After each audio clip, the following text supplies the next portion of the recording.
Livro do profeta Joel, capítulo de número 2, versículo de número 28, está escrito assim: E acontecerá depois, que derramarei o meu espírito sobre toda a carne. Vossos filhos e vossas filhas profetizarão, vossos velhos sonharão sonhos, e os vossos jovens terão visões. Até sobre os servos e sobre as servas derramarei o meu espírito naqueles dias. Mostrarei prodígios no céu e na terra: sangue, fogo e coluna de fumaça. O sol se converterá em trevas e a lua em sangue, antes que venha o grande e terrível dia do Senhor. E há de ser que todo aquele que invocar o nome do Senhor será salvo, porque no monte Sião e em Jerusalém estarão os que foram salvos, como o Senhor prometeu, e entre os sobreviventes aqueles a quem o Senhor Deus chamar. E a igreja diz amém. Feche a Bíblia, coloque no banco, na cadeira, e pegue na mão da pessoa mais perfumada do seu lado. Aproveita que ainda dá tempo. Isso, aperte a mão da pessoa com carinho, até ela falar aleluia. Pentecostal que não faz barulho está com defeito de fabricação, não é? Vamos orar? Senhor meu Deus e meu Pai, Pai das luzes, nós te exaltamos e te glorificamos. Nós entendemos que este lugar é teu, que a glória é sua, e que a adoração tem um destino nesta noite: o seu coração, meu Pai. Senhor Deus, pelo 10º ano, São Gonçalo tem sido sacudida pela sua glória, e eu imploro a sua misericórdia nesta noite. Imploro ao Senhor que nos minutos que nos restam, que o céu comece a trovejar sobre este lugar, que o Senhor cerque este ambiente, e num raio de 5 quilômetros, onde houver um demônio alojado, eu dou a esses demônios segundos para sumirem de São Gonçalo, porque se não sumirem, serão queimados pelo poder da sua glória, que aqui será derramada. Senhor, rasga os céus sobre a cidade do fogo nesta noite. Manda anjos de fogo descerem aqui, que estes anjos desçam trazendo brasas de fogo nas mãos. Comece a esparramar estas brasas entre nós, e onde houver um crente cheio do Espírito Santo, pega ela, Jesus, toma ela nas suas mãos e mostra o caminho da verdadeira e poderosa adoração. Fala conosco, fica conosco, é o que eu te peço agora, em nome de Jesus Cristo, o seu amado e eterno Filho. Amém, amém e amém. E a igreja tome o seu assento, dando um grito de glória e uma linda salva de palmas a Jesus Cristo, porque Ele é o Senhor da glória. Querida igreja, noiva do Cordeiro, simpatizantes da nossa fé, amigos que vieram de perto, de longe, igreja que me assiste aqui dentro dos ginásios, que assistem do lado de fora pelo telão, pessoas de todo mundo que nos acompanham agora através das ondas da internet. O que Deus vai falar ao nosso coração nesta noite pode mudar a nossa história para sempre.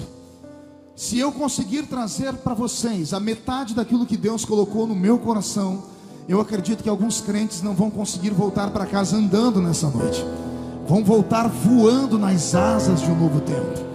Ainda mais depois dos louvores que eu aqui ouvi, depois da empolgação com a qual eu percebi que vocês estão, eu acredito que duas coisas podem acontecer nesta noite: ou o céu pode descer aqui, ou esse lugar pode subir aos céus.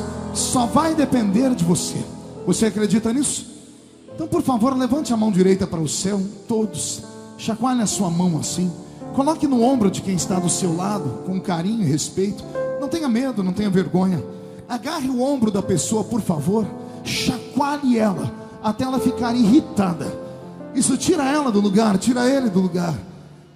Só o meu assessor que não faz, olha lá, que coisa linda, sentou bem na ponta e não me obedece. Chacoalhe a pessoa até ele ficar irritado. Isso, diga a ele: Deus te trouxe aqui para isso hoje. Não, grite mais alto, diga: Deus te trouxe aqui para isso.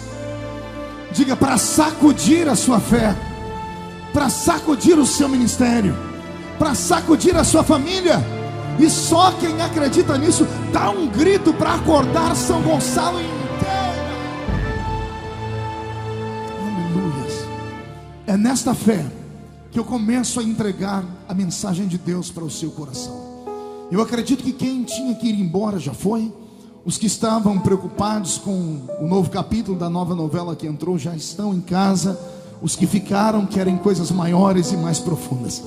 Vou pedir com todo o carinho do mundo que você evite se locomover agora. E isso inclui também os que estão trabalhando, porque quem tinha que andar e ir no banheiro já fez isso. A partir de agora eu quero ter a sua mente cativa, porque a glória de Deus só pode tocar um coração de um homem ou uma mulher quando eles entram num lugar diferente. Entrar na igreja, todos conseguiram entrar. Entrar na igreja, às vezes até cachorro entra, porque a porta está aberta.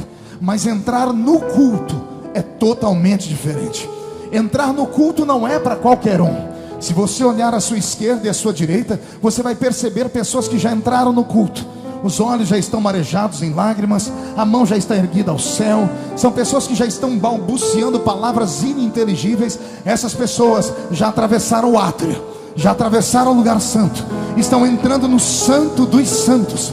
E a mensagem nesta noite é só para quem está cansado de ter uma vida premeditada, para aqueles que estão cansados de entrar no culto e já saber como o culto vai terminar.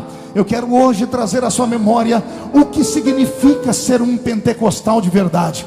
E se tem alguém que não se envergonha do Evangelho de Cristo, porque ele é o poder de Deus para a salvação de todo aquele que nele crê, só para não me deixar sozinho, dê mais um grito de glória a Deus para empolgar o coração desse pregador. Vou pedir ao Robson que mude a música para mim. O livro que eu li nesta noite é um livro distante de nós pelo seu tempo. O livro do profeta Joel foi escrito 845 anos antes de Jesus Cristo nascer. Ou seja, se catalogássemos aqui, querido Alexandre Bernardino, nós estaríamos hoje exatamente 2860 anos da escrita e da vivência do tempo do profeta Joel. O que é que um livro tão antigo pode nos ensinar nesta noite? Muitas coisas. Ele pode nos ensinar o que não fazer para provocar a ira ou a decepção de Deus. Isto mesmo, o Deus que está sentado nos céus é um Deus que tarda para irar, mas a Bíblia diz que ele se ira também. O Deus que está sentado no céu, ele é um Deus de misericórdia, mas também é um Deus de justiça. É um Deus que não leva afronta para casa. É um Deus que não aceita repartir você com outro pseudo-Deus. Ao vir para uma reunião como essa, Deus até aceita umas coisas que o pregador não aceita. Por exemplo, eu sou pentecostal até o tutano dos meus ossos. Desde criança fui criado em ambientes assim. Quer me matar do coração é você sentar na minha frente e ficar me olhando com essa cara feia, parecendo que foi batizado num pote de vinagre. Quer me deixar entristecido é eu estar pregando e você ficar com essa boca calada, essa boca travada, essa boca de aço, essa língua de ferro, esse queixo de concreto. Quer me deixar angustiado é depois de 20, 25 minutos o seu olho fica seco, igual o olho de sapo que morre no dia de enchente. Aí você me deixa angustiado de verdade. Por quê? Porque a minha alma foi treinada num culto pentecostal, mas o meu Deus não. Ele é longânimo. Deus até aceita a sua cara feia. Deus até entende você ser tão ranzinza. Deus até entende você ter chegado aqui estressado, irado. Deus até aceita você não abrir a boca nem para respirar. Deus até entende as pessoas do seu lado perguntando: você tem mãe? E você tão revoltado assim: nem pai, para encurtar a conversa. Deus aceita isso. Mas tem uma coisa que Deus não aceita: repartir você com outra coisa que pense ser Deus. Não há outro Deus além do nosso Deus, e isso ele não abre mão. Pois bem, nos dias do profeta Joel, a terra estava inundada pelo pecado, pela promiscuidade. Os homens só casavam, davam-se em casamento, adoravam imagens de pedra, de ouro, adoravam a Baal, Astarote, Azera, Marduk, os pseudos deuses da Mesopotâmia antiga. E eu não estou falando dos heteus, dos heveus, dos girgazeus. Eu estou falando dos hebreus. Eu estou falando do povo eleito, do povo escolhido.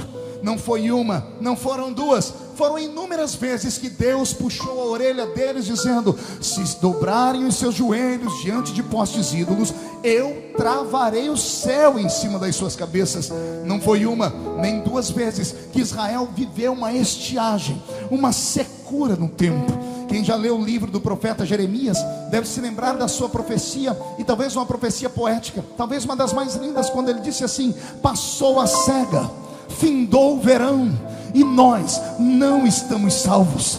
Quando ele diz isso, ele está falando que passou de Israel a oportunidade da sobrevivência, porque o verão e a cega compreendiam dois períodos em que Israel, que era um povo semita, que vivia da terra, aravam a terra e plantavam a semente, esperavam que a terra produzisse. Na estação dos frutos, Israel esperava que as tamareiras, que as macieiras, que as parreiras de uva trouxessem para Israel alento. E na estação do plantio dos cereais, Israel esperava que o trigo, que a cevada pudesse crescer naquela época, e Israel ter alimento para si, para os seus filhos e para os seus animais. Ou seja, na cega e no verão, períodos que compreendiam quase meio ano. Mas quando Jeremias grita: passou a cega, ele está dizendo: plantamos os grãos e os grãos não brotaram.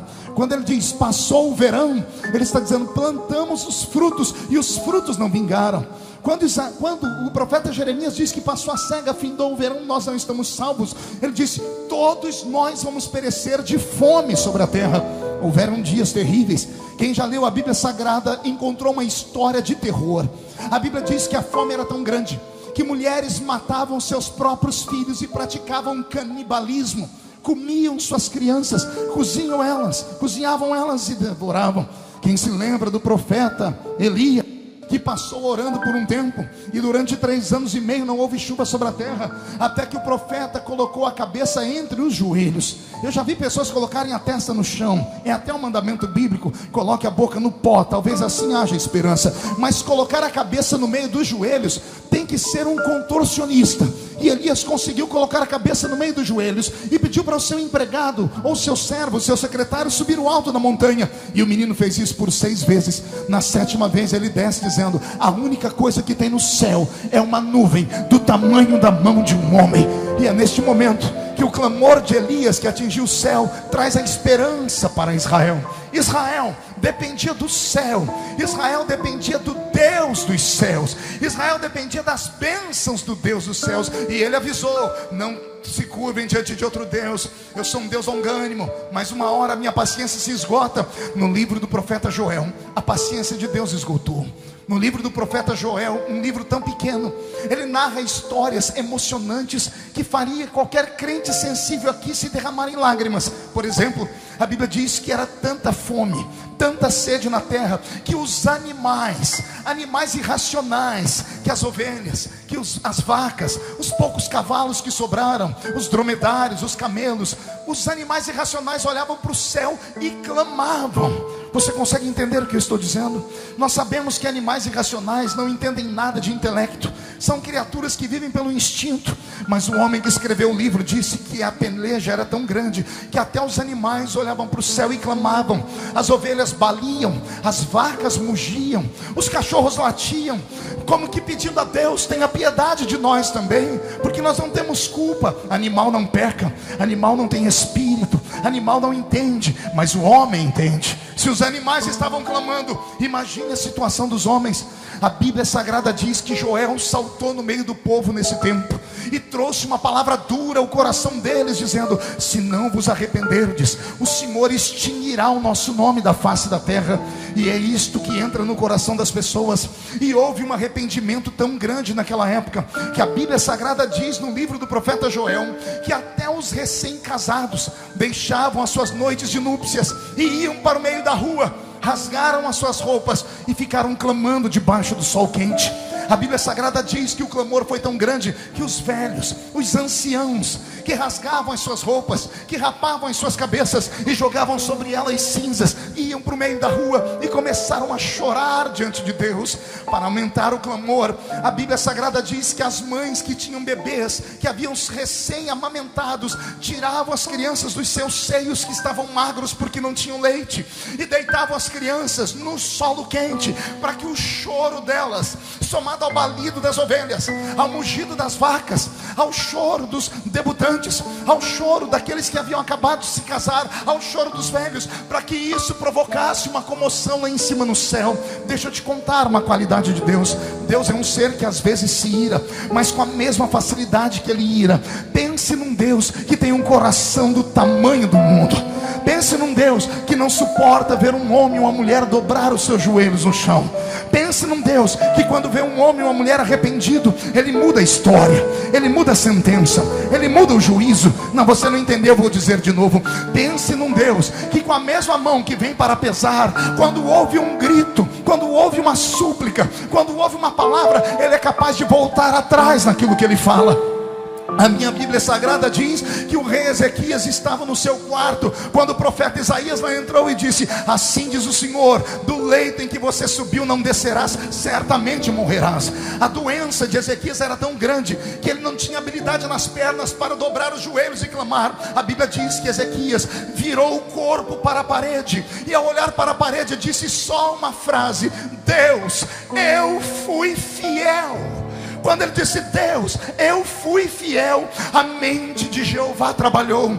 E Deus olhou para aquele moribundo na cama e viu o resultado da vida dele: um homem libado, um homem sacro, um homem que derrubou os altares de Baal, um homem que trouxe adoração ao verdadeiro Deus. Isaías, que era o profeta, estava descendo a escadaria do palácio para ir embora, quando Deus gritou com ele: Isaías, dá meia volta, entra no quarto do moribundo, porque você tem uma nova profecia. Eu imagino Isaías voltando e dizendo: já vou fazer a missa dele, já morreu um homem, é a extrema-unção que o Senhor quer que eu dê a ele. O Senhor diz: não, você vai dizer para ele que eu estou acrescentando mais 15 anos na vida dele, porque é tempo de milagre. Ei, eu não sei como você entrou aqui dentro. Talvez o seu silêncio seja culpa de uma semana desgraçada, de um mês pervertido, de uma semana onde você não conseguiu vencer a sua carne, onde os seus olhos foram colocados em lugares que não deviam. Talvez você entrou aqui arrastado pela mãe, pelo pai. Você veio para cá porque o amigo te trouxe, mas sua vontade não era estar aqui, porque você se sente inútil, se sente sujo. Mas pense no que eu vou te dizer agora.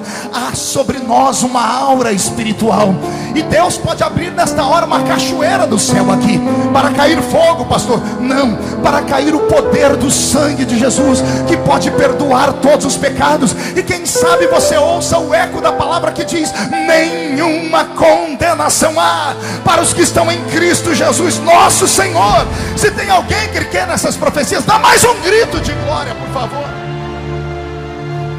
Agora que a nação inteira, eu disse a nação inteira, eu disse o quê? Não ouvi. Não foi um povo, não foi uma tribo, não foi uma avenida, foi a nação toda.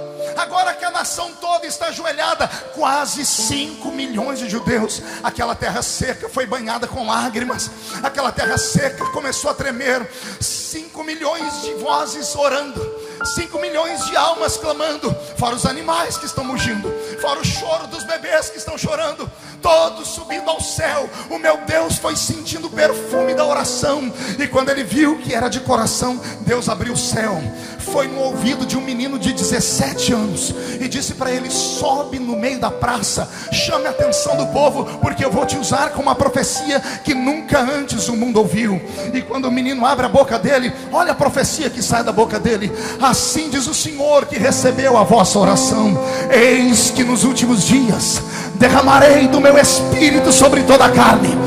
Vossos filhos e vossas filhas profetizarão, vossos jovens terão visões, e os vossos velhos sonharão sonhos. Naqueles dias derramarei do meu espírito sobre os servos, sobre as servas, trarei sobre a terra juízo. O sol se escurecerá, a lua se tornará em sangue, e o grandioso dia do Senhor se aproximará. E há de ser que todo aquele que invocar o nome do Senhor será salvo.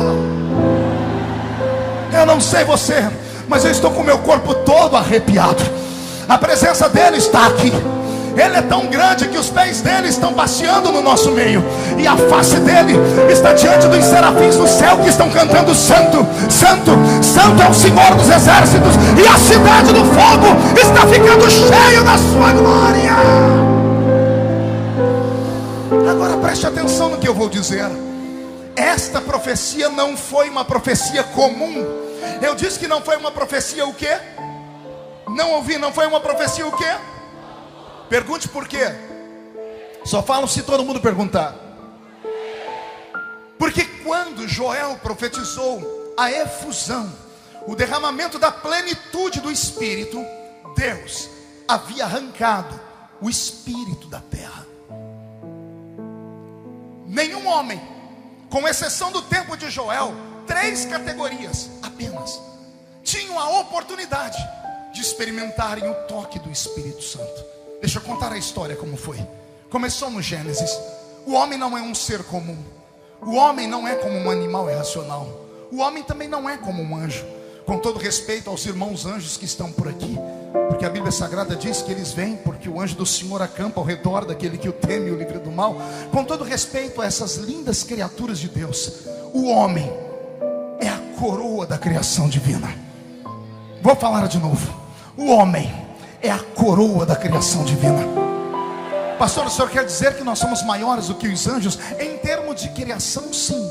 Em termos de poder, hoje ainda não, porque eles não são dados ao nosso tempo. Não são seres físicos, são seres espirituais. Mas são seres que, quando foram feitos por Deus, foram feitos em série. Foram feitos como? Com exceção de 2 ou 3 que a Bíblia Sagrada resolve falar o nome deles, os demais foram feitos em levas. Por isso que quando houve um pecado no céu, a terça parte tombou. É como um carro que sai da concessionária com um defeito na repimboca da parafuseta. Todos os carros dão defeito. É preciso a concessionária acionar a empresa de televisão e chamar todas as pessoas. Atenção, todas as pessoas que compraram o carro da General Motors, ano tal, favor procurar um posto avançado perto da sua casa para fazer um recal, porque há um problema no seu veículo. Quando sai com defeito um, sai com defeito todos. Mas Deus, depois da queda deles, os santificou. Hoje Deus não corre mais o risco de ter uma nova rebelião no céu. Deus consertou esses anjos em série. Os animais também foram feitos em série. Eu provo para vocês. Se você ver uma manada de elefante, todos são iguais. Parecem ser clones um do outro. Você vê as ovelhas, todas são iguais.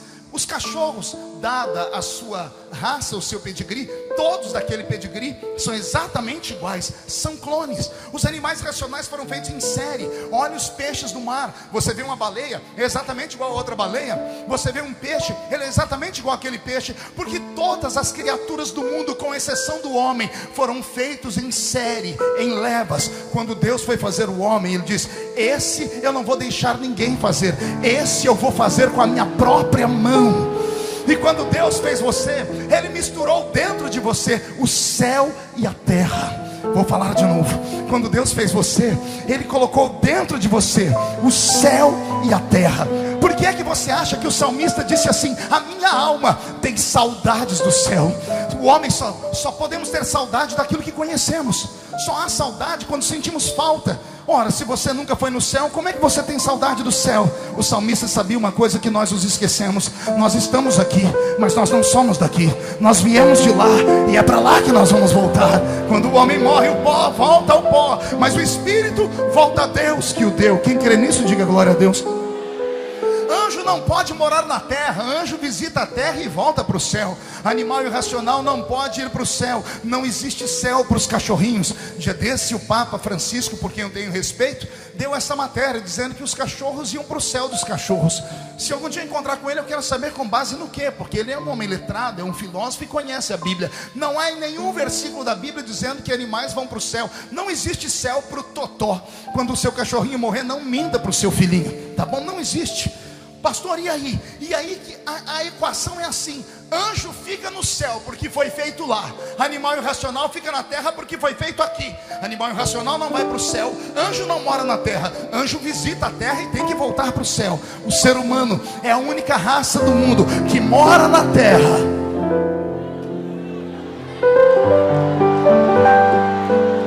Mora na terra, e qualquer dia desse, se fosse hoje, se a trombeta tocasse e daqui dessa multidão só 2 fosse lá para cima, o primeiro sou eu. Quem é o segundo e vem atrás? Deixa eu ver. Então dá um grito de glória, por favor. Aleluia. Pois bem, a raça humana é completamente diferente. Por que é que o homem é diferente? Pergunte a mim. Porque Deus deu ao homem aquilo que ele havia dado apenas aos anjos. Deus deu ao homem um espírito. Deus soprou nas narinas do homem. Adão não recebeu apenas o fôlego de vida, ele recebeu um passe livre para falar com Deus cara a cara. Todos os dias de tarde Deus descia no Éden para falar com o homem. É bíblico isso. O homem não era só um ser, o homem era um ser que falava a linguagem de Deus. Ora, que idioma falava o homem no Éden? Se você procurar nas histórias, vão dizer que a primeira língua inteligível na terra foi a língua dos sumérios ou dos sumerianos. É porque esses não creem na Bíblia. A primeira língua do homem não foi língua da terra, foi língua do céu. O filho fala o idioma do pai, sim ou não? Se o pai fala português, o filho fala português. Ora, que língua fala Deus, senão a língua dos céus? O homem é filho dele, o homem falava com Deus na sua língua. É por isso que mais tarde Deus vai tirar a língua do homem e Deus vai dar a ele uma língua da terra. É lá na Torre de Babel que isso vai acontecer. Mas antes de chegar lá, deixa eu te contar. Quando o homem pecou, Deus arrancou dele a alegria e a oportunidade de ser íntimo dele. De que forma? Deus tirou o contato que havia entre ele e o homem. Nós sabemos que a corrupção do gênero humano foi tão ruim que Deus promoveu a destruição em massa da terra toda. Nós vamos ouvir Deus falar assim com Noé: o meu espírito não contenderá mais com o homem. No original diz: o meu espírito não pode habitar entre os homens, porque o espírito é santo, porque o espírito é sensível, porque o espírito é profundo, o espírito é um cavalheiro. O Espírito Santo não é um espírito de guerra, não é um espírito de briga. Eu posso provar isso para você. Quando ele desceu na terra de maneira efusiva, tantas cidades bonitas do mundo nós tínhamos na época em que o Espírito Santo desceu aqui. Por exemplo, Atenas, a capital do intelecto do mundo antigo, onde os homens e as mulheres viviam sob a égide da filosofia de Aristóteles, de Sócrates, de Platão, de Hipócrates. Mas não, o Espírito Santo não quis descer sobre Atenas. O Espírito Santo poderia ter descido no Egito, que era a capital da arquitetura do mundo antigo. Não, mas ele não escolheu a arquitetura do mundo antigo para descer. Ele poderia ter descido entre os fenícios, que eram os homens que mais faziam embarcações, que naquele momento era o déjà vu daquele tempo, era algo extraordinário. Mas não, ele não desceu nos fenícios. Quando o Espírito Santo desceu na terra, Jesus deu o nome da cidade: ficai em... Não ouvi, ficai em... Por que Jerusalém?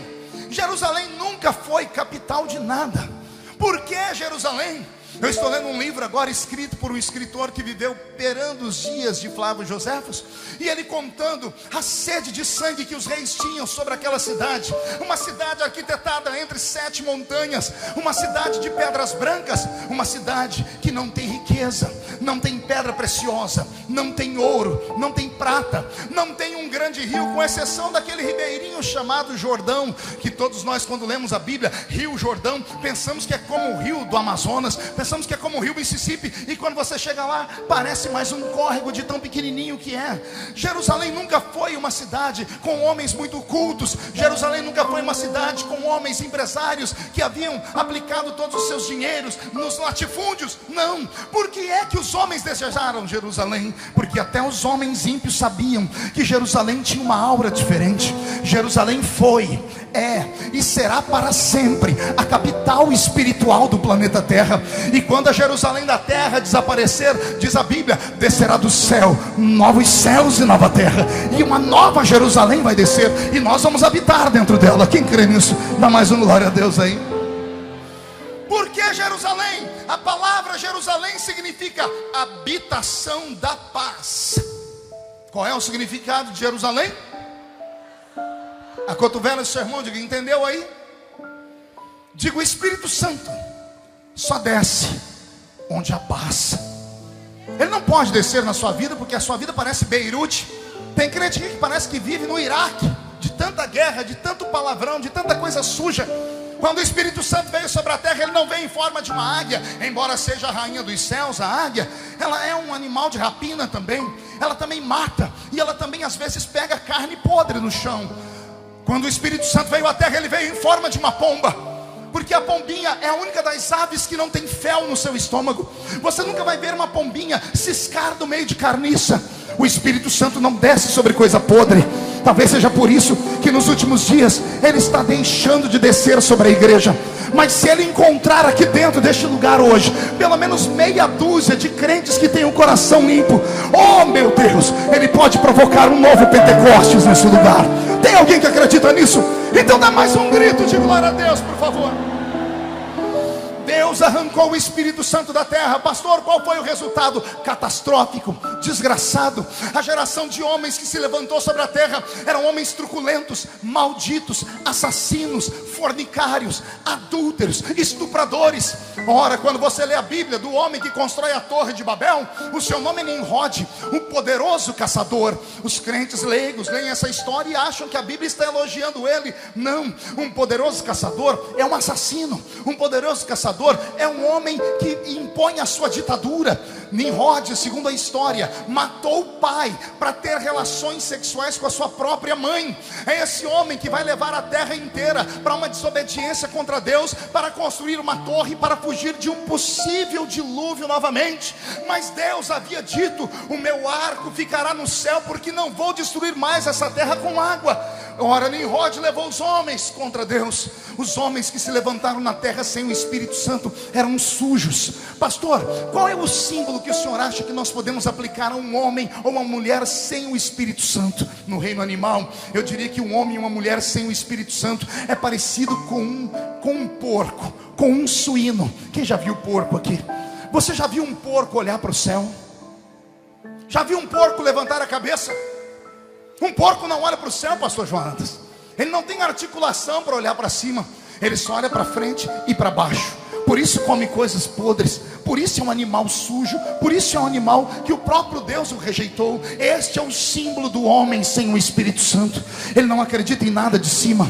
Para ele as coisas têm que ser resolvidas aqui na terra.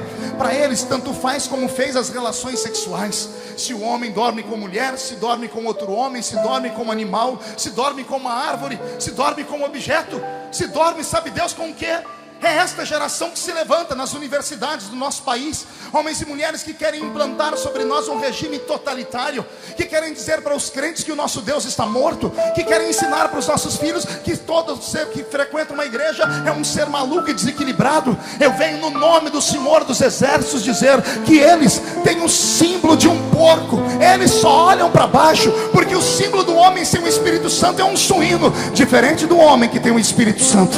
O homem que tem o Espírito Santo, o símbolo dele não é um suíno, é uma águia de verdade. Porque uma águia voa alto. Quando ela vê uma tempestade vindo sobre ela, não há três chances, só há duas: ou ela voa por cima, ou ela atravessa a tempestade pelo meio. A águia não desce, a águia não espera a tempestade passar. É assim que eu vejo esta igreja, é assim que eu vejo este congresso missionário, é assim que eu vejo esses cantores e pastores que estão aqui. Venha o vento que vier, ou a gente vai por cima, ou a gente vai pelo meio. E quem viver verá se vamos vencer ou não vamos vencer. Porque temos o Espírito Santo. Um homem e uma mulher sem o Espírito Santo, Ravel, ele parece uma tartaruga de casco para baixo e pé para cima. Faz movimento, mas não sai do lugar. Um homem cheio do Espírito Santo é como uma locomotiva acesa: ou sai da frente, ou ele te atropela, porque a glória do Senhor está sobre ele.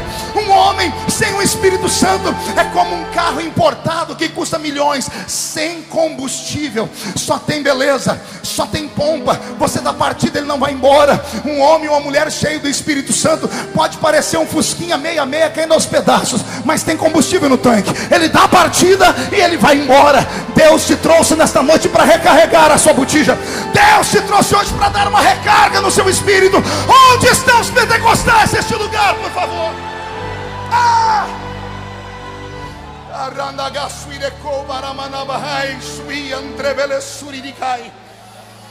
O homem passou uma temporada de 1000 anos sem a presença do Santo Espírito, porque Deus disse a Noé: o meu Espírito não ficará aí. Parece que alguém lá em cima, na eternidade, já do lado do Pai, começava a interceder por nós, porque a Bíblia diz que o Cordeiro foi morto antes da fundação do mundo. Parece que eu vejo Jesus dizendo assim: Pai, nós não podemos deixar o homem sozinho. Não foi para isso que nós criamos ele.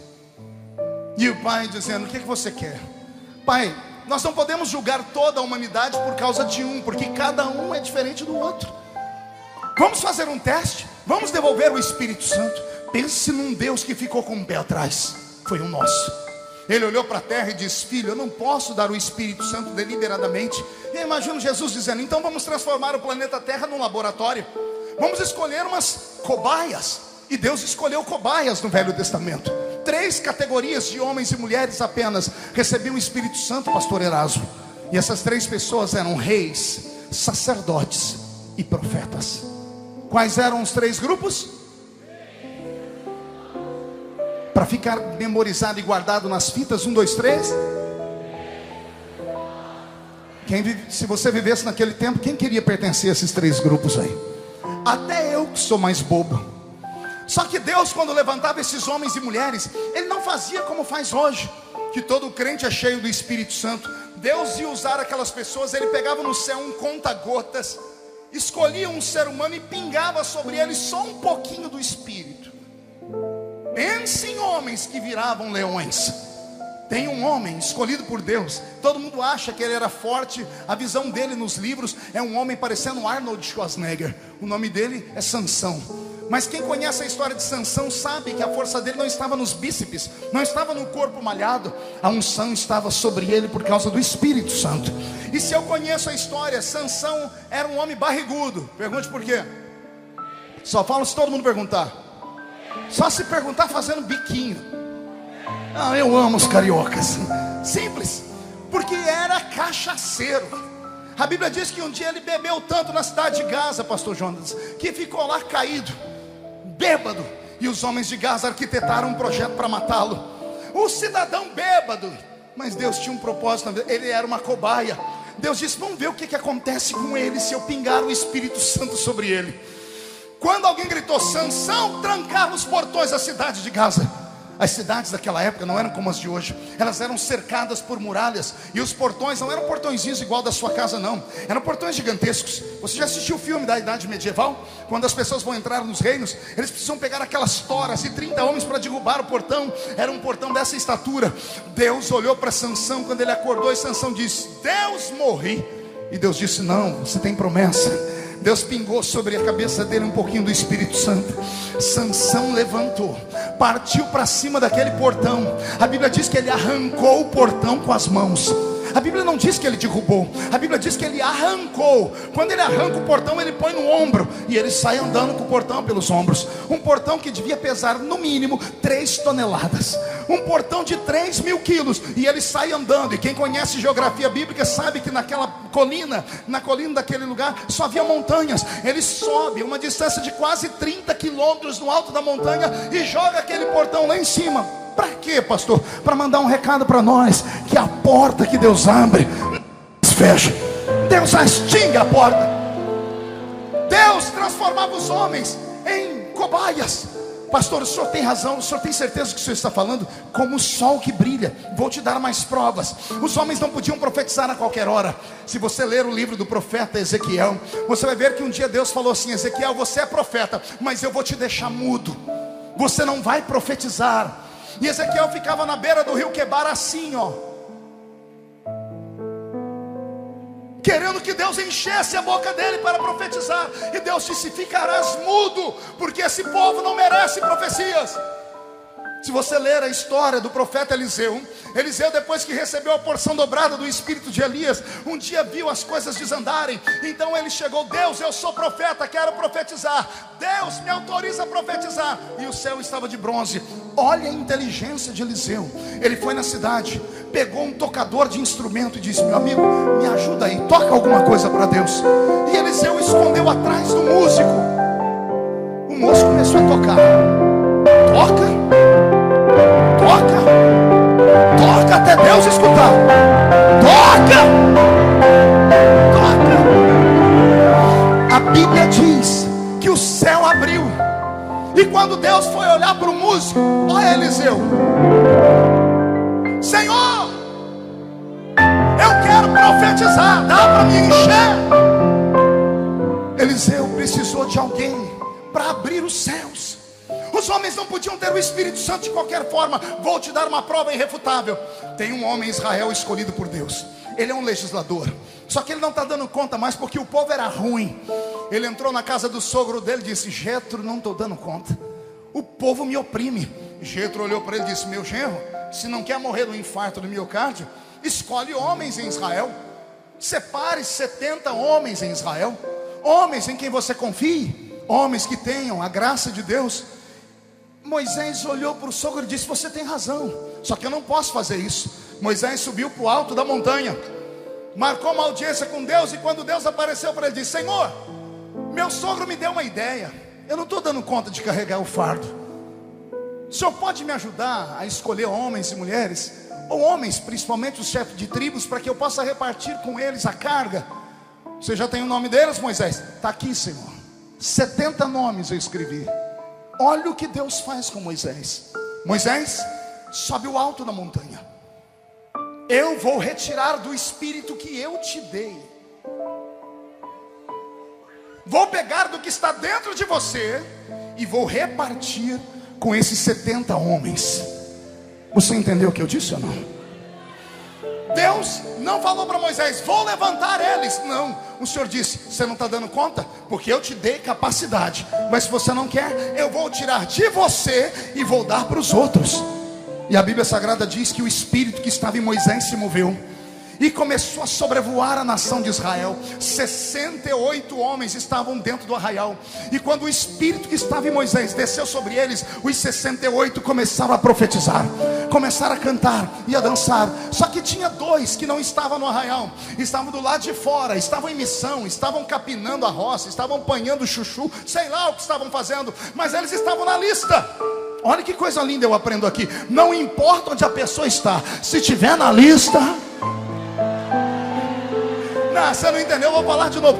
Não importa quem é você, onde você congrega, se é gordo, magro, rico, pobre, negro, branco, asiático, se só tem 2 dentes na boca, parecendo o zagueiro e o atacante, se é analfa de pai, beta de mãe, se tiver na lista, o Deus que eu sirvo vai te buscar. Robson, mude a música. Os 2 estavam lá no meio, fora do arraial. Quando o espírito de Moisés desceu sobre eles, os 2 começaram a profetizar, pastor Jonatas. E estava passando justo naquela hora. Sempre tem um infeliz, sempre tem um com a língua solta, sempre tem aquele irmão que só o sangue de Jesus para ter piedade.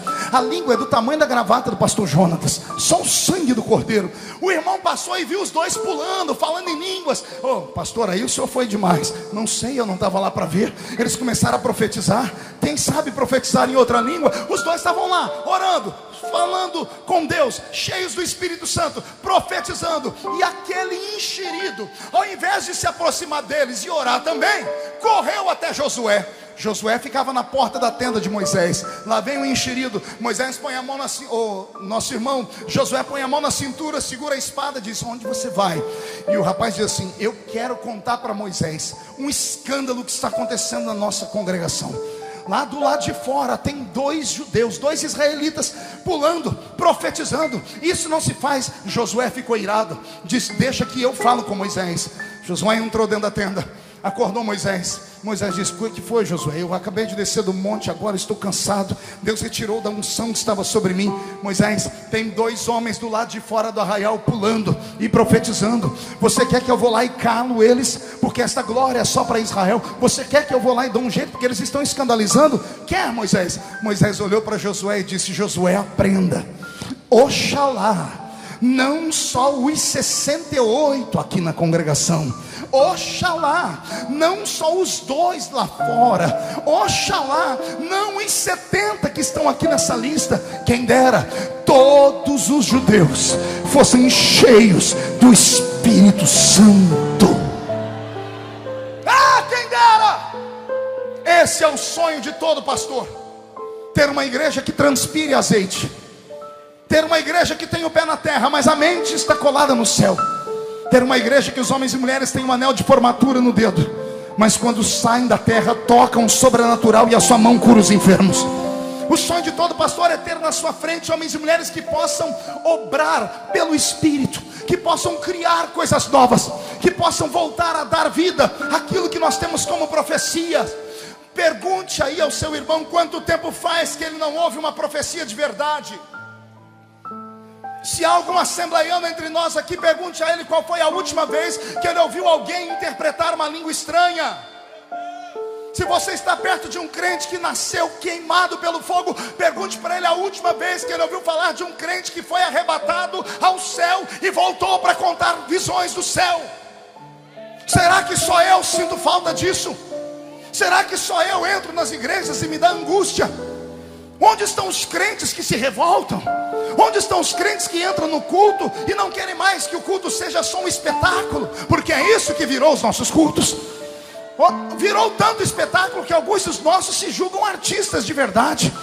Onde estão os crentes que quando entram na igreja dobram seu joelho ainda e pedem a Deus para fazer trovejar sobre eles a sua glória? Que Deus devolva sobre nós esta noite aquele espírito, não esse espírito de hoje, um espírito que faz os nossos cultos parecerem teatro e os nossos ungidos parecerem artistas e atores. Com todo respeito àqueles que gostam disso, com todo respeito a todo ser humano, porque você tem liberdade de ir e vir, estamos num país democrático. Mas eu fui criado num ambiente onde o céu se misturava com a terra e a terra se misturava com o céu.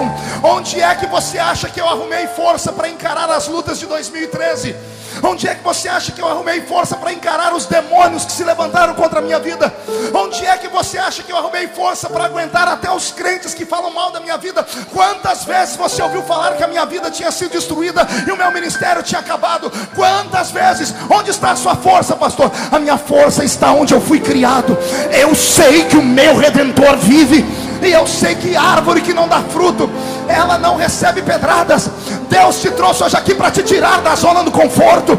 Eu não estou pregando para homens e mulheres do século 21 apenas.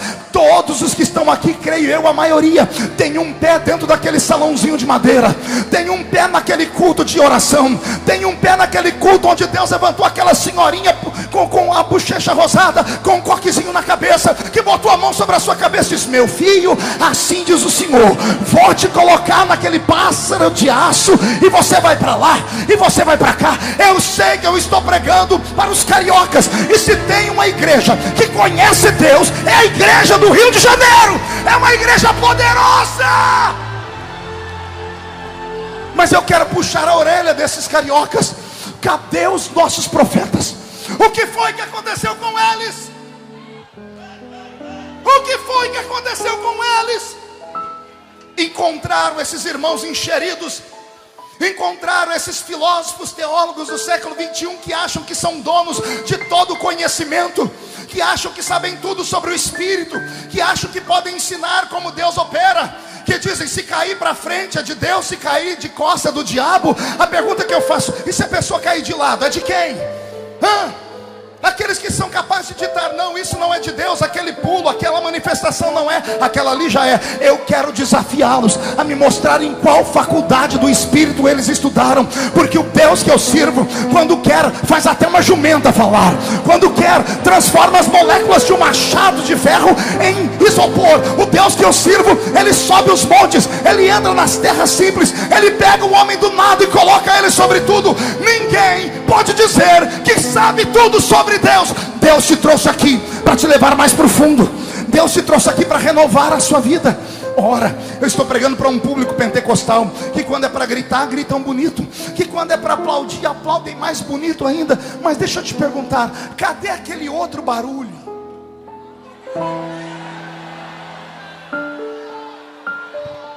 Aquele barulho que virou até canção. Onde está aquele povo barulhento? Onde está que não se vê nenhum irmão? Eu quero saber daquele barulho de línguas, um coral de línguas estranhas. Eu quero saber daquele povo que quando ora o corpo sente, o corpo se arrepia, os olhos marejam em lágrimas. Pastor, o senhor é filiado à doutrina de ser sensitivo.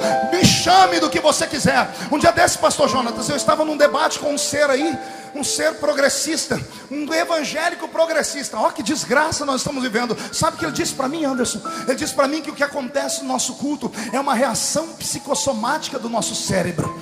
Ele disse que é histeria pura. Ele disse que no nosso meio só tem gente louca e esquizofrênica. Quando ele disse aquilo, eu disse: você acertou, eu só prego para esquizofrênicos. E ele falou: você é maluco? Eu disse: você não sabe o quanto. Eu disse: quem me autoriza a ser esquizofrênico é o apóstolo São Paulo. Quem já estudou Freud sabe que Freud explica assim: a mente humana, para ser uma mente sã, ela tem 3 pés que sustentam ela. Um ser normal só vê o que todo normal vê. Um ser normal só ouve o que todo ser normal ouve. Um ser normal só sente o que todo ser normal sente. Quando um ser vê o que o outro não está vendo, eles dizem: camisa de força nele. Quando um ser escuta o que o outro não está ouvindo, alguém diz: está ouvindo vozes, consulta lá o médico, o psicólogo. Ora, o apóstolo São Paulo, quando escreveu para a igreja mais viva que ele havia plantado, disse: aquilo que os olhos não viram, aquilo que os ouvidos não ouviram, aquilo que não subiu ao coração do homem, é o que Deus tem reservado para aqueles que o amam. Ah, meu Deus, me dá os malucos aqui, me dá os crentes do mistério, me dá os crentes do reteté. Isso, pula, grita, planta a bananeira, agarra o diabo pelo chifre, chuta a cara dele para o inferno, mostra que você ainda tem Deus.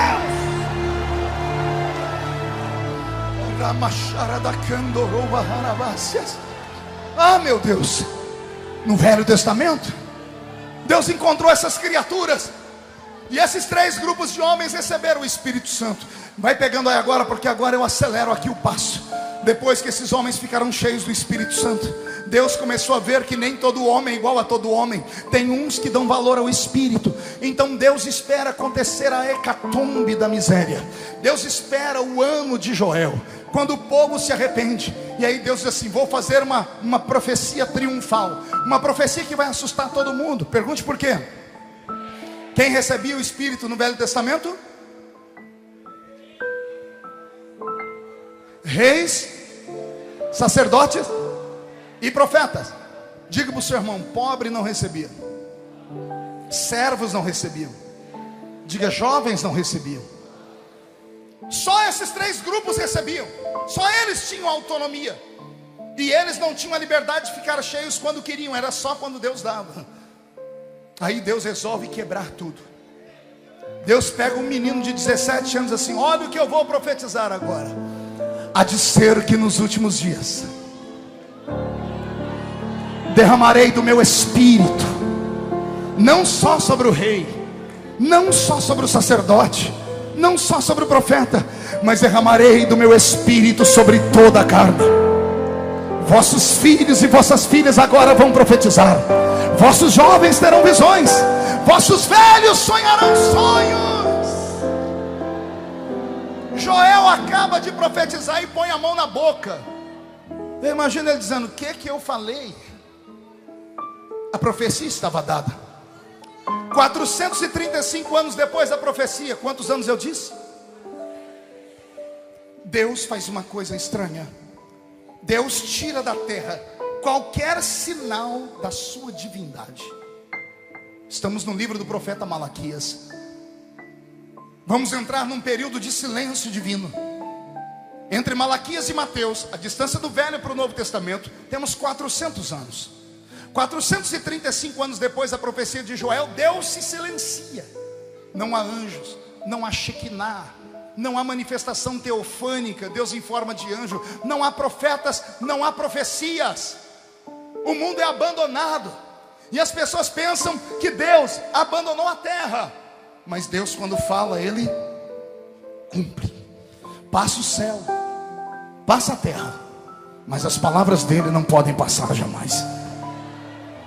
Não sei como foi que se deu a lembrança. Eu sei que 835 anos depois dos 435 anos de Joel até Malaquias, depois de Malaquias até Mateus, 835 anos. Não é que Israel vivia uma situação estranha, e lá do meio do deserto aparece um profeta que há muito tempo ninguém via. O profeta vem andando nas ruas com a roupa feita do pelo do camelo, um cabelo desgrenhado, uma barba mal feita, magrelo, parecia uma vareta. olhavam para ele e achavam que ele era uma cana do deserto. Seu nariz era adunco, sua pele era queimada. A dieta dele era só gafanhoto e mel silvestre. Ele aparece em Israel e ó a profecia dele: arrependei-vos, porque é chegado o reino de Deus na terra.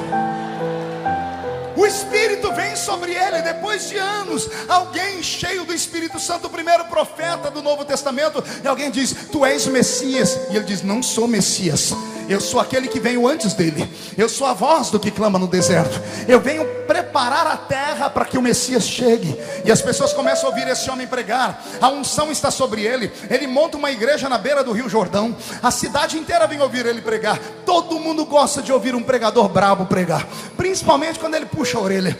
E a pregação dele era curta, papo reto. Ele dizia: raça de víboras, quem vos ensinou a fugir da ira de Deus? E as pessoas vinham e eram batizadas por ele, pelo seu colégio apostólico. Diz a história que cerca de 5.000 pessoas eram batizadas por dia, porque João tinha cerca de 200 discípulos. E a população vinha ali para a beira do Rio Jordão só para ver João colocar os ricos no mesmo nível dos pobres, porque para João não tinha rico nem pobre, era tudo cobra, era tudo raça de víbora, era tudo peçonha. E cada um que descia nas águas, o povo gritava, porque João dizia: venha cá, sua víbora, e batizava. E o povo: dá-lhe, João. E o povo dizia: João, e essa aí, que cobra é? Eu imagino João dizendo: vem cá, sua urutu cruzeiro, tibum, vai embora. E o povo: dá-lhe, João, quem é essa que vem aí? E João começa a gritar: essa aqui é uma caninana, tibum, vai embora. Vem cá, sua jararaca, porque cobra, peçonha é isso, tibum, vai embora. E o povo: dá-lhe, João. Até que um dia João estendeu a mão para chamar outra cobra, e a boca dele travou. E o povo perguntou: João, que cobra é essa? E João disse: não, não é mais cobra, esse aí é o Cordeiro de Deus, que tira o pecado do mundo. É ele que está descendo as águas. A Bíblia diz que quando Jesus foi descendo as águas, João saiu das águas. Ninguém nunca tinha visto João ir receber alguém na beira do rio. João vai andando e a multidão vai dizendo: quem é esse? Que até João respeita. João escutou, olha o que ele disse: esse é aquele que eu falei, eu vos batizo com água para arrependimento, mas ele vos batizará. Ele vos batizará com o Espírito Santo. Ele vos batizará com o Espírito Santo. Ele vos batizará com o Espírito Santo e com fogo. Quem crê nessa profecia? Quem crê nessa profecia? Então abra a sua boca, comece a orar nessas línguas. Olha que coisa extraordinária. O Senhor começa a falar que os homens vão ficar cheios do Espírito Santo. Lucas, no capítulo 4, Jesus vai saindo das águas e a Bíblia diz que Jesus fica cheio do Espírito Santo. Muitos teólogos não conseguem interpretar. Alguns dizem que Jesus orou na língua dos anjos, porque a Bíblia diz que Jesus ficou cheio do Espírito Santo. Também pudera. Olha quem veio para o dia do batismo dele: o Pai e o Espírito. O céu abriu e lá vem o Espírito Santo em forma corpórea de uma pomba, como eu disse para vocês.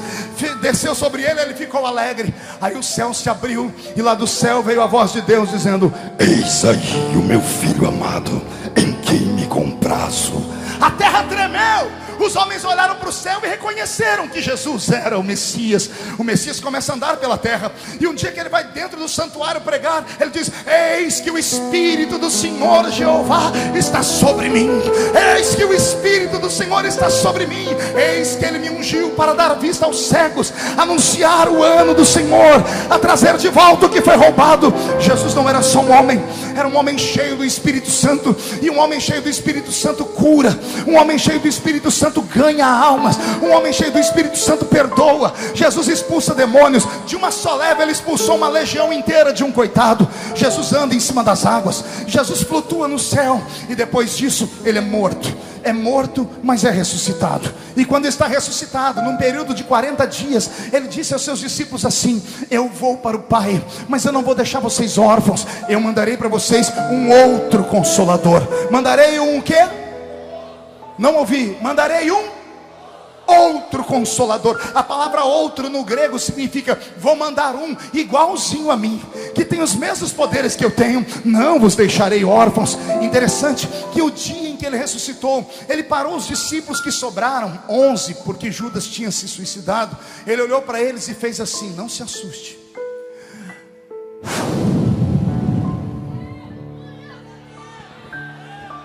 Já leu isso? João capítulo 20. A Bíblia diz: e Jesus soprou sobre eles e disse: recebei o Espírito Santo. Quem entendeu até aqui, diga eu entendi. Então agora eu vou te dar um nó na cabeça. Jesus soprou sobre eles quem? Não ouvi quem? Então diga para o seu irmão, eles tinham o Espírito Santo? Sim ou não? Por que é que quando Jesus foi assunto ao céu, ele disse: olha gente, ficai em Jerusalém, até que do alto sejais revestidos de... Não ouvi, revestidos de... Quem desceu sobre eles naquele dia? Quem? Não ouvi, quem desceu?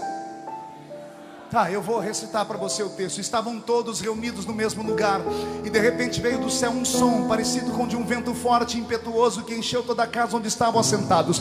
Foram vistos por eles línguas repartidas como que de fogo, as quais pousaram sobre cada um deles, e todos foram cheios do Espírito Santo e começaram a falar nas línguas que o Espírito lhes concedia que falassem. Quem desceu sobre eles? Não ouvi, quem desceu sobre eles? Mas eles já não tinham recebido. Jesus já não tinha soprado sobre eles, pastor Anderson. O que é que está acontecendo aqui? Aqui nós temos um segredo. Um segredo que todos os crentes de todas as tribos deveriam me ouvir. Existem duas formas de você ter o Espírito Santo. Existem dois batismos a respeito do Espírito Santo. Um é o batismo no Espírito, e o outro é o batismo com o Espírito. Um desses batismos, o homem não pode ir para o céu sem ele. Um desses batismos é via regra de salvação. Todo servo de Deus precisa ser batizado no Espírito. O que é ser batizado no Espírito? É você ser inundado por Ele, é você ficar submerso nele. É o que Jesus disse para Nicodemos: você precisa nascer da água e do Espírito. Esse batismo no Espírito, ele tem a ver com a salvação. É Jesus dizendo para a mulher do poço de Samaria: eu te dou uma fonte de água que jorra para a vida. Que jorra para a vida. Fonte de água que jorra para a vida. Essa fonte jorra para a vida eterna, tem a ver com salvação, ela está aqui dentro. Os discípulos, quando receberam um sopro da boca de Jesus, estavam sendo batizados no Espírito, estavam purificados e prontos para a salvação. Só que isso não foi o suficiente. Jesus viu que eles eram fracos. Aí Jesus disse: eu vou dar para vocês um upgrade. Vocês vão ficar em Jerusalém, porque eu vou mandar sobre vocês o Espírito Santo. Ficai em Jerusalém até que do alto sejais o quê? Vestidos.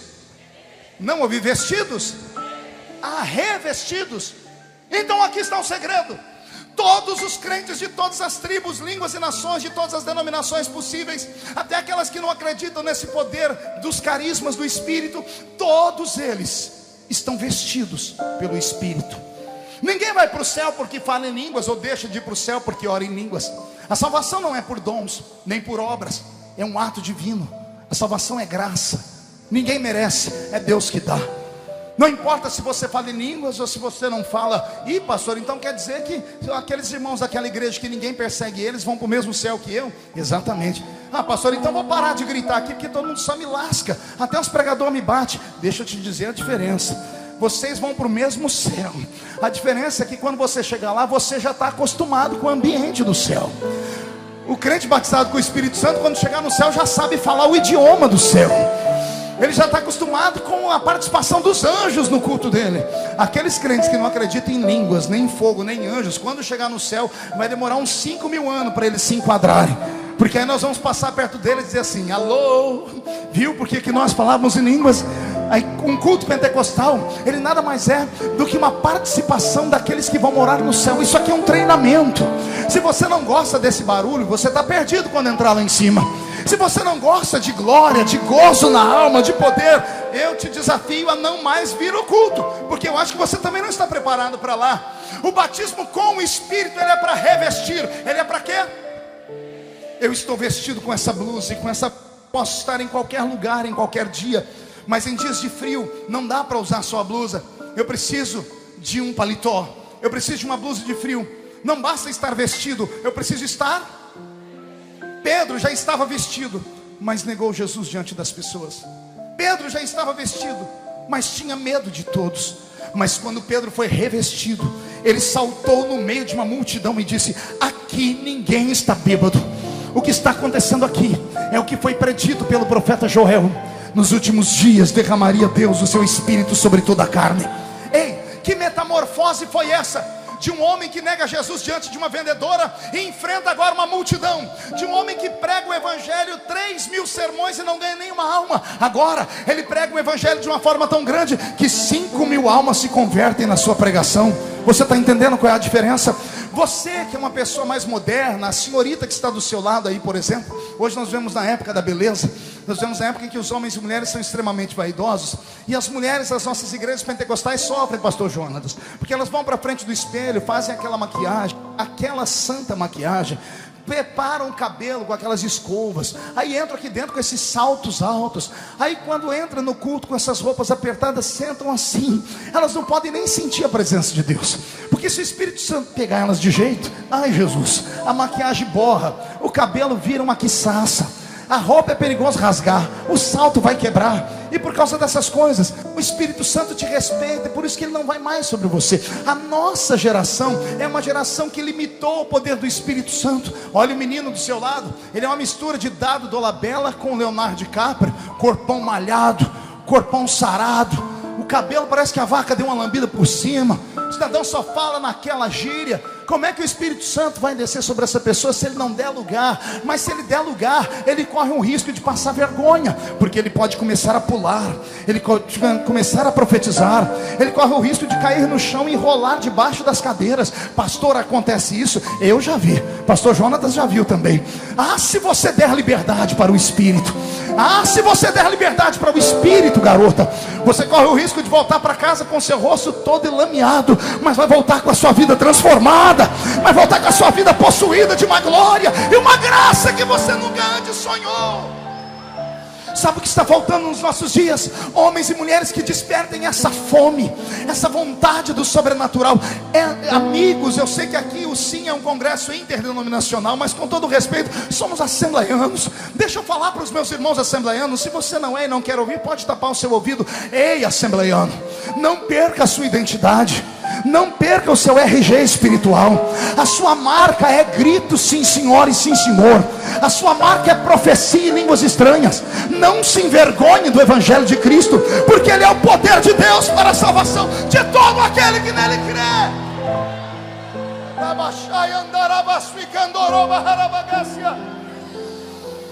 Quando o Espírito Santo desceu sobre aqueles homens, ele incendiou uma igreja. Por favor, levante a mão direita, faz um carinho nas costas do seu irmão e diga: aperte o cinto, porque nós vamos atravessar os séculos agora. Mude a música para mim, Robson. Aquela igreja viva permaneceu viva por 100 anos apenas. No século terceiro da igreja, 300 anos depois da descida do Espírito Santo, a igreja já estava vazia de novo. O imperador Constantino acusou de ter visto no céu uma cruz flamejante, e por isso impôs sobre o reino de Roma, que governava o mundo, o cristianismo como religião oficial. Duas coisas aconteceram, uma boa e uma ruim. A boa é que ninguém mais era abatido na boca dos leões dentro dos coliseus. A ruim é que as pessoas agora não se convertiam de verdade, vinham para a igreja para obter favor do imperador, para obter favor daqueles poderosos, porque agora era moda ser cristão. Nós não morremos mais, mas a igreja começou a ficar vazia. O Espírito não mais ditava ordem. Quem colocava os bispos sobre a igreja agora era Constantino.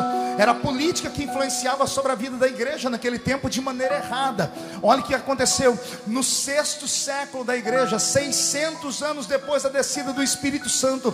A igreja está tão vazia da glória do Senhor que a igreja começa a fracassar. Os crentes não dizimam mais, os crentes não ofertam mais, e aqueles que estavam à frente da igreja não podiam mais cuidar das suas riquezas sem dinheiro, e então eles começam a usar a mente para o mal e criam maneiras de conseguir dinheiro. Eles inventam um tal de indulgência. Qual o nome eu disse?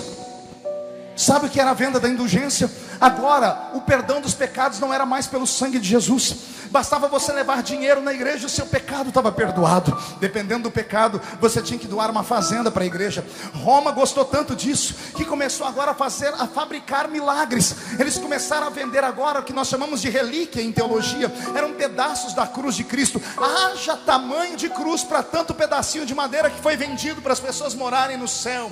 Começaram a vender pedaços da coroa de espinho de Jesus. Meu Deus, Jesus deve ter tido um espinheiro inteiro em cima da cabeça dele. Começaram a vender pedacinhos do pano do corpo que ficava colado no corpo de Jesus. Foi assim que a cátedra de São Pedro foi construída. Foi por isso que homens se revoltaram contra a igreja. O Espírito desapareceu. No século IX da igreja, as igrejas agora se misturam com os cultos pagãos. As igrejas que existiam, ou os templos pagãos de Apolo, para não haver divisão, os homens iam lá, tiravam a imagem de Apolo e colocavam a imagem de Paulo. Entravam no templo da deusa Diana, grega, arrancavam a imagem de Diana e colocavam a imagem de Maria. E começa então agora o que nós chamamos de idolatria. A igreja começa a afundar. Estamos agora no século 11º, 1100 anos depois da descida do Espírito Santo. A igreja entra naquilo que chamamos de idade das trevas. A idade das trevas não foi chamada assim à toa. Não houve um brilho do Espírito, não havia uma chama acesa, não havia mais resquícios de que um dia o Espírito Santo esteve sobre a terra. A igreja estava sucumbindo, a terra estava debaixo de miséria e de uma opressão religiosa. Os homens começam a inventar um meio caminho para o céu, como eles chamam de purgatório. A igreja entra num vale, mas toda vez que a igreja entra num vale e Deus encontra um homem, não precisa de 2 nem 3, vou repetir, quando Deus acha um ser humano que tem coragem de dizer: eu não aceito isso, eu vou na contramão da correnteza, eu vou contra o ciclo normal das coisas, as pessoas começaram a orar. Estamos agora no século 13º. O Senhor começa a abrir as portas. No finalzinho do século 13º para o 14º, na Alemanha, há uma cidadezinha pequena, e nessa cidadezinha há um menino chamado John, na verdade. O pai dele criava gansos, e com esses gansos ele alimentava as pessoas daquela aldeia. O pai vendia, o menino amarrava os gansos pelo pescoço e levava para as pessoas. Esse menino teve uma chamada divina, estudou entre os monges católicos e acabou se transformando numa das maiores mentes pensantes do seu tempo. John Hus era o seu nome. John Hus começou a pregar, mas ele teve acesso à palavra, e ele começou a ler a Bíblia, não como Roma mandava, mas como ele entendia. Ele começou a ler a Bíblia, ele começou a comer a Bíblia, e a palavra foi entrando no coração dele. Ele entrava na igreja e não suportava mais ver os rituais mortos, e ele começa a pregar um evangelho de verdade. Pessoas invejosas mandam uma carta para Roma, Roma manda pessoas para observá-los, e daqui uns dias chega lá dentro os inquisidores, que era um grupo de homens que julgavam os heréticos. João Hus foi julgado e condenado à fogueira. A história diz que o dia em que acenderam uma fogueira e amarraram o corpo dele lá, ele não parava de dar glórias a Deus. E então trocaram a roupa dele por uma roupa escura com desenhos de demônios, e aí ele gritava mais alto: enquanto vocês colocam sobre mim esta roupa negra, os anjos terminam de tecer as minhas roupas celestes, que eu vou usar em toda a eternidade. Colocaram sobre a cabeça dele um saco preto, um capuz, para calar a voz dele. E lá de dentro ele gritou: enquanto colocam sobre a minha cabeça esta coroa de ignominia, ou seja, de vergonha, os anjos terminam de colocar as pedrinhas da minha coroa eterna, a coroa da vida que está reservada para mim, segundo a palavra. Os donos de Roma, os inquisidores, estavam tão irados, porque eles colocavam as pessoas no fogo. Quando as pessoas gritavam, pastor Jonas, eles diziam à multidão: ele está arrependido. Esses gritos é porque o seu pecado está sendo queimado, a alma dele vai ser salva, mas o corpo é entregue à morte. E esses homens queriam ver João Hus gritar, mas o velho Hus segurou a dor. A história diz que quando acenderam as chamas, ninguém escutava um barulho, e os inquisidores foram chegando perto para gritar para o povo: ele está gritando, e eles não ouviam nada. Quando chegaram bem perto das chamas para ouvir um grito, João Hus, no meio das chamas, sentindo uma dor que nenhum de nós imaginaria, ele vê os homens perto e ele grita para todos ouvirem: hoje vocês matam um ganso, mas daqui a 100 anos nascerá um cisne que ninguém poderá matar. Acharam que ele estava em delírio, mas anotaram a profecia. 100 anos depois, nasce Martinho Lutero.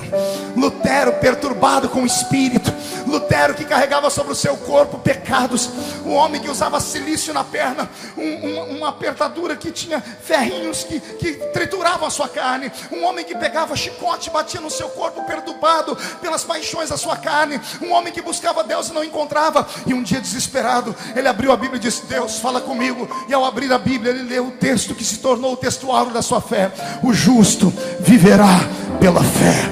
O justo não viverá de Roma, o justo não viverá de hóstia, o justo viverá pela fé. Pela fé, pela graça sois salvos por meio da fé. Isso não vem de vós, é dom de Deus. E Lutero começa a pregar um evangelho diferente. Roma perturba Lutero. Ele está agora ensinando na cátedra de Wittenberg. E na cátedra de Wittenberg ele cria as 95 teses contra o clero romano. E ele marca um culto e prega as suas 95 teses. Algum desses enxeridos ouviu a pregação e mandou uma carta para Roma. Meses depois Roma manda para aquele lugar inquisidores também. Mas ninguém teve coragem de tocar nele, porque ele não estava sozinho. A multidão estava com ele. Os reis estavam ao lado dele.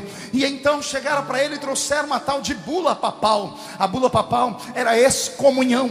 O que é excomunhão? É pior do que exclusão. A excomunhão era dito assim: o seu nome está riscado do livro de Roma. Significa que você nunca poderá ir ao céu. Lutero catou aquela bula papal, chamou a congregação dele inteira, acendeu uma fogueira e jogou a bula papal no meio da fogueira e disse: hoje o meu nome foi riscado do livro de Roma. Graças a Deus, porque agora o meu nome pode estar escrito no livro da vida do céu.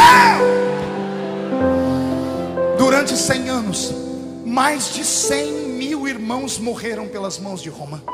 Na noite de São Bartolomeu, a cidade de luz chamada Paris foi iluminada não pelas lamparinas, mas pelos corpos de pelo menos 10 mil irmãos crucificados, com a Bíblia que Lutero havia já traduzido amarradas no seu peito.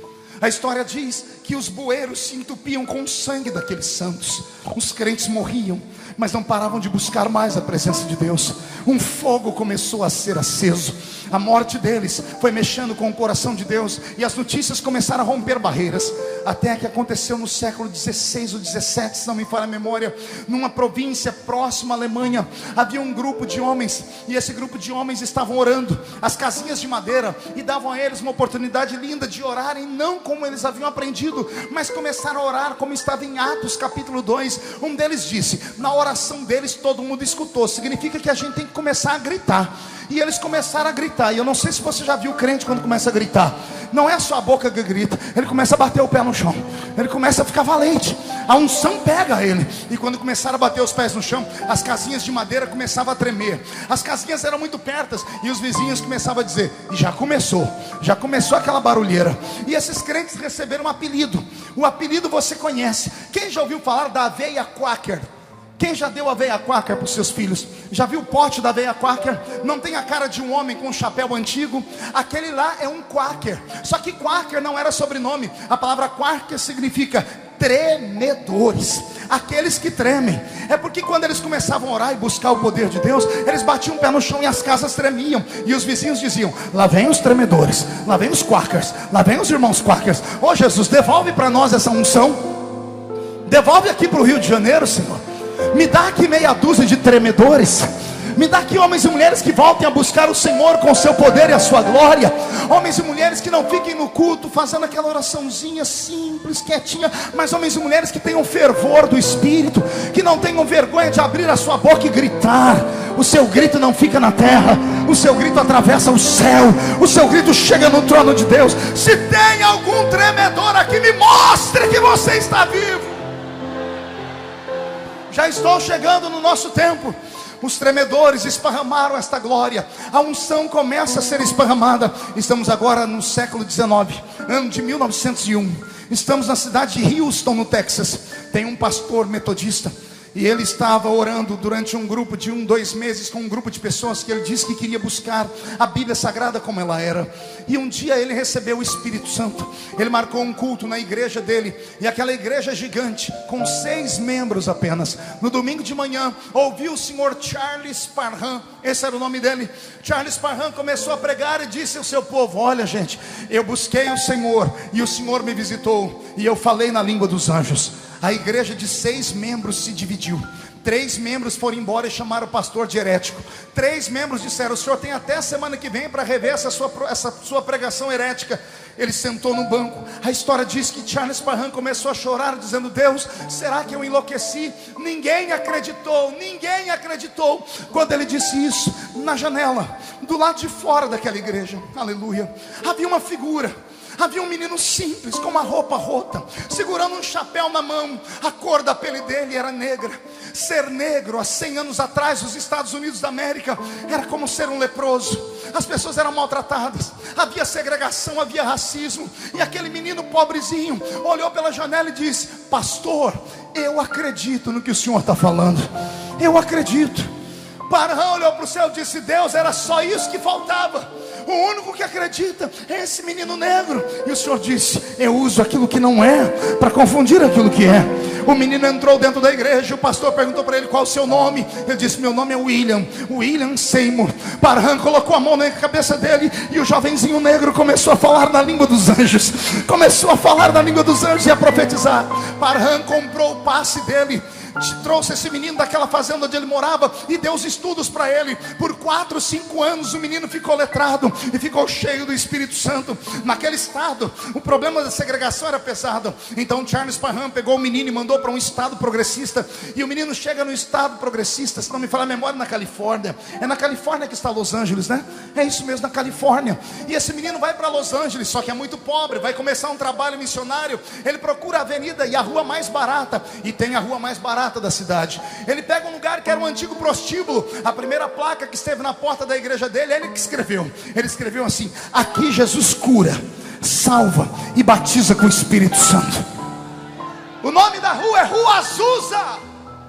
E lá na Rua Azusa, em Los Angeles, começa um movimento. O movimento é tão forte que dizem as histórias, isso está escrito no jornal The New York Times. A história diz que Charles Parham pegava uma caixa de sapato. Ei, você acha que eu sou louco? Você acha que pentecostal é louco? Então escute isso. Parham não ficava ou melhor, o Seymour não ficava pregando no púlpito e gritando. Ele entrava no culto, pegava uma caixa de sapato, botava a caixa de sapato no chão, ajoelhava e enfiava a caixa dele dentro da caixa de sapato. E ele dizia: Deus, quem tem que aparecer aqui é o Senhor, não sou eu. Senhor, eu me escondo nesta caixa de sapato, porque é isso que eu sou. Só sirvo para ficar aos seus pés. Aos seus pés. Deus se agradou daquele homem. A história começou a pegar, porque começou a ter barulho. Os ricos americanos ficaram sabendo, entravam lá dentro dessa igrejinha, sentados em suas cadeiras de roda. No final do culto saíam empurrando a cadeira de roda que entraram sentadas nela. Uma unção de cura divina desce sobre aquele lugar. Os brancos começam a receber a efusão do Espírito Santo. Ah, meu Deus do céu, é neste período que uma glória cai sobre aquela terra. Aquela igrejinha pequena manda missionários pelo mundo. E se não me falha a memória, 2 anos depois já tinham mais de 20 missionários. 2 missionários de William Seymour foram parar lá na Suécia, armaram uma tenda e começaram o culto. E no meio do culto deles, eles gritavam, cantavam, falavam em línguas. Havia lá perto um seminário batista. E seminarista não vale muita coisa. Eu sei porque eu já fui. Seminarista é curioso. E 2 seminaristas curiosos pulavam o muro para ir lá ver o que acontecia naquela tenda, para rir e contar para os outros. Eles debocharam o primeiro culto, eles debocharam do segundo culto. Isso aqui é um problema. Deixa eu falar com você que não é pentecostal e veio aqui hoje como jornalista, veio aqui hoje como um infiltrado, veio aqui hoje só para ver aqui, levar para os outros, para falar que aqui só tem gente louca.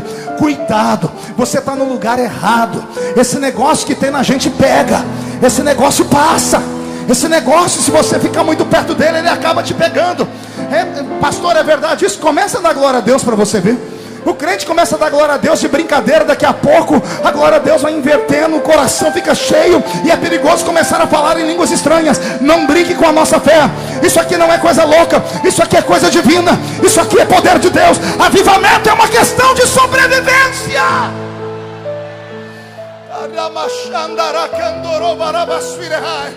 Um dia os dois suecos ficaram cheios do Espírito Santo. Aí o seminário não prestou mais para eles. Voltaram para aquela tenda. Queriam conhecer mais de Deus. E os dois missionários disseram: só tem um lugar para vocês conhecer. Tem que ir lá na Rua Azusa. Tem que ir lá com o nosso pastor. Ele é que é o cara que entende do poder de Deus. Juntaram dinheiro, ofertas, entraram num barco, partiram para Los Angeles. Chegaram na Rua Azusa de Malicuia. Seminaristas batistas entraram na igreja e se apresentaram. O William Sermon recebeu eles de braços abertos. E eles disseram: onde é o nosso seminário? Onde é que nós vamos aprender? Seymour deu uma gargalhada e disse: o seminário de vocês é aqui dentro. Mas onde está a nossa cadeira? Onde nós vamos sentar? Onde está a lousa? Ele disse: a lousa é as tábuas do seu coração. As carteiras serão seus joelhos no chão. O professor é o Senhor que falará ao nosso ouvido. Vamos orar. E esses batistas agora começaram a orar. Nunca oraram tanto na vida deles. Até que uma noite Deus levantou um profeta. E o profeta disse: eis que eu preparei para vocês uma cidade. E o nome da cidade é Belém. Pegaram o mapa mundi e começaram a procurar Belém. Acharam duas.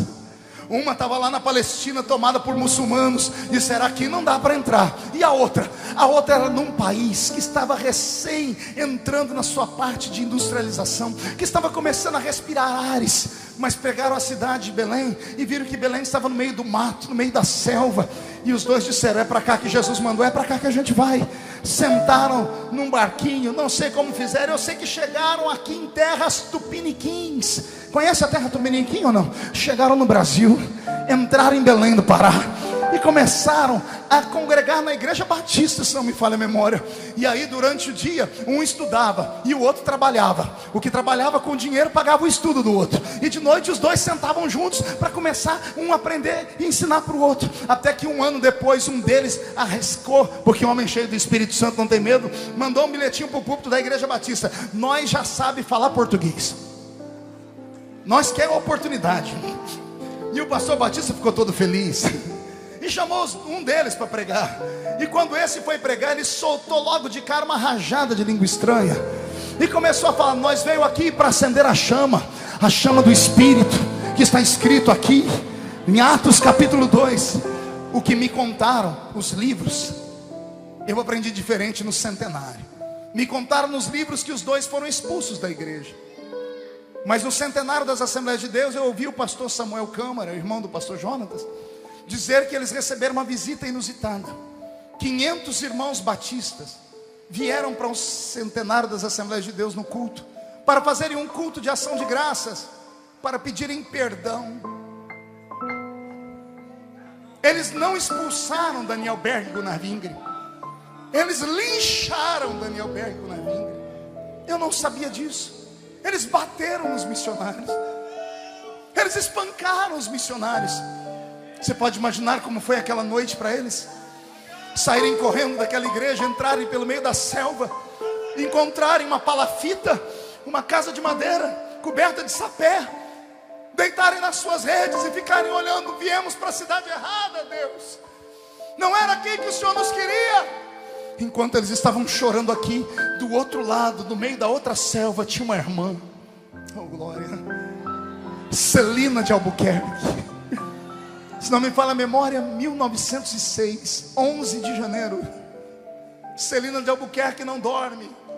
Deus, se é verdade o que aqueles homens falaram, eu quero. Deus, o Senhor está me ouvindo? Se o que aqueles homens falaram é verdade, eu quero. Deus, eu quero aquilo que aqueles homens falaram. Se é verdade, eu quero. E naquela madrugada o Espírito Santo veio para o Brasil. Veio de Malicuia, veio e desceu sobre o primeiro brasileiro. E de lá para cá somos mais de 20 milhões só de assembleianos. 20 milhões de crentes sapecados pelo fogo, possuídos pelo Espírito Santo, e querem apagar a nossa chama, querem calar a nossa voz, querem arrancar de nós o que a duras provas conquistamos. Deixe-me te falar aqui o cerne da mensagem para que eu encerre. Os homens do Velho Testamento sonharam com os dias em que vivemos. Ninguém precisa ficar mais 2 horas na beira do rio de boca aberta. Ninguém precisa ficar mandando toca aí para ver se Deus me escuta. Não, Ele está aqui. He is here. Ele está aqui. Onde Ele está, pastor? Me diga você. Ele estava na porta do ginásio quando você entrou. Você nem viu, não? Ele estava na porta, apertando as mãos, ansioso, porque Ele é um cavalheiro. Quando você passou, Ele olhou para o céu e disse: será que é hoje? Será que ela vai voltar a acreditar? Será que esse menino vai me entregar o coração dele? Será que esse profeta que não profetiza vai deixar eu usá-lo de novo? Será que a igreja vai clamar pela minha presença? Oh meu Deus, Ele está aqui. Ele está bailando no meio de nós. Eu sinto o Espírito Santo dançando no nosso meio. Falo isso com toda a humildade do mundo. Ele está feliz, porque Ele está te ouvindo gritar. Ele está te ouvindo chorar. Ele está ouvindo a igreja pedir: batei, batei, abri-se-vos-á. Pedi, pedi, dá-se-vos-á. Peça. Eu navegarei no oceano do Espírito. Eu posso te trazer até aqui. Eu posso te trazer a perto da beira do rio. É para isso que tem o ministério do profeta. Daqui para frente é com você. Você tem 2 opções essa noite: voltar para casa dizendo: uau, que mensagem, que história da igreja. Ou você pode voltar para sua casa inundado, possuído, transformado, e o Espírito do Senhor se apoderará de ti e te transformará em um novo homem. Se a Bíblia é verdadeira, Deus derramará do seu Espírito nos nossos dias. 153 sinais com exatidão bíblica e histórica afirmam que Jesus está voltando. Eu não posso acreditar que Jesus vai voltar sobre uma igreja capenga. Eu não posso acreditar, Anderson, que Jesus vai voltar num tempo em que 2 bilhões e 700 milhões de pessoas ainda não conhecem Jesus, mesmo com a internet propagando. Eu não posso acreditar que bilhões de pessoas vão para o inferno. Eu não posso acreditar que o diabo vai ganhar essa. Não posso. Eu acredito que Jesus vai vir buscar uma igreja inflamada. Eu não estou pregando para homens e mulheres. Eu estou pregando para brasas de fogo. E o Senhor vai começar a soprar sobre a sua brasa. Você vai sair daqui incendiado. Anota o que eu estou dizendo: Deus vai incendiar a sua casa. Deus vai incendiar o Rio de Janeiro. Deus vai incendiar o Rio de Janeiro.